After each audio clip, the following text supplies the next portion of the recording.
ही काबुली वाले ने हंसकर मुंह फेरा और मेरे घर की तरफ आने लगा। वह घर के अंदर भाग गई।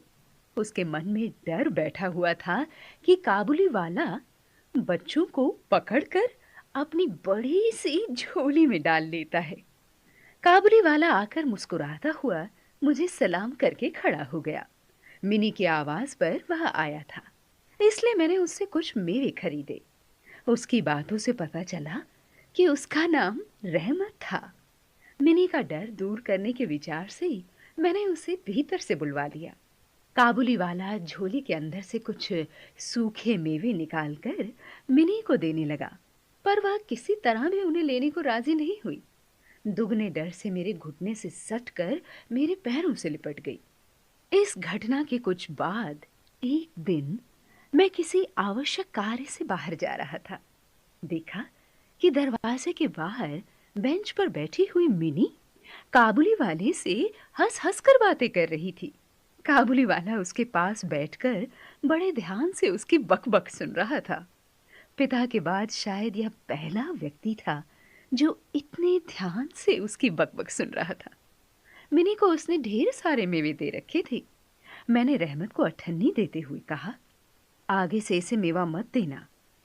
धीरे धीरे काबुली वाला लगभग प्रतिदिन आने लगा।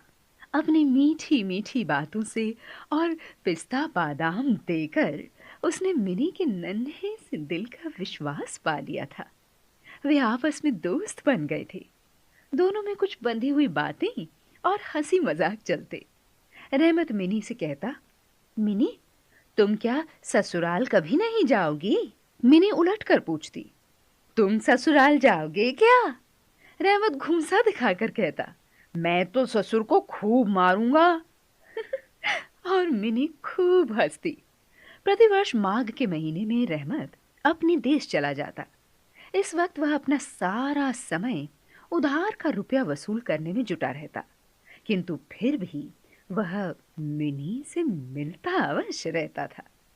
अचानक मैंने अपने घर से एक दिन देखा कि रहमत को दो सिपाही पकड़े हुए ले जा रहे थे। रहमत के कुर्ते पर खून के दाग थे और एक सिपाही के हाथ में खून से सना एक छुरा। पूछने पर पता चला कि वसूली के समय किसी व्यक्ति ने रहमत से झूठ बोला और पैसे देने से इनकार कर दिया। बात बढ़ गई और रहमत ने उसे छुरा भोंक दिया। छुरा मारने के अपराध में रहमत को कई वर्ष की जेल हो गई। धीरे धीरे हम काबुली वाले को भूल गए। कितने ही वर्ष बीत गए। उस दिन मिनी का विवाह था। घर में खूब चहल पहल थी कि अचानक काबुली वाला मेरे घर आया और मुझे अभिवादन करके एक ओर खड़ा हो गया। उसे पहचानने में मुझे थोड़ा समय लगा। अचानक वह बोला, मैं बच्ची से मिलना चाहता हूँ। मैंने उससे कहा, आज घर में बहुत काम है, किसी से भेंट न हो पाएगी। मायूस होकर वह बोला, यह अंगूर, बादाम, किशमिश बच्ची के लिए लाया था, उसको दे दीजिएगा। मेरे पैसे देने पर उसने लेने से इनकार कर दिया। फिर बोला, बाबूजी, आपकी लड़की की तरह मेरी भी एक बेटी है। यह कहते हुए उसने अपने कुर्ते की जेब में से एक मैले कागज का टुकड़ा निकालकर सावधानी से उसकी तह खोली। कागज पर रहमत की बेटी के नन्हे हाथों की छाप थी।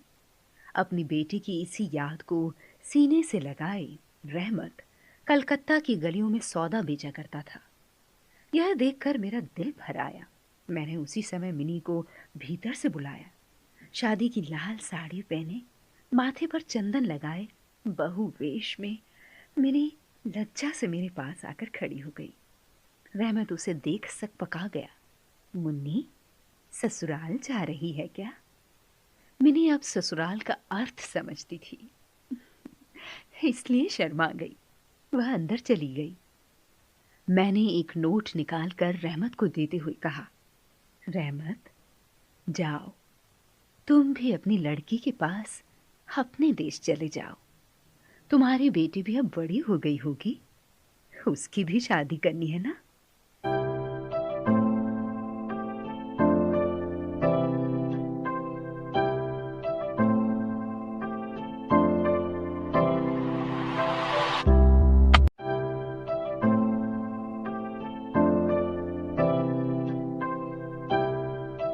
अमेजिंग।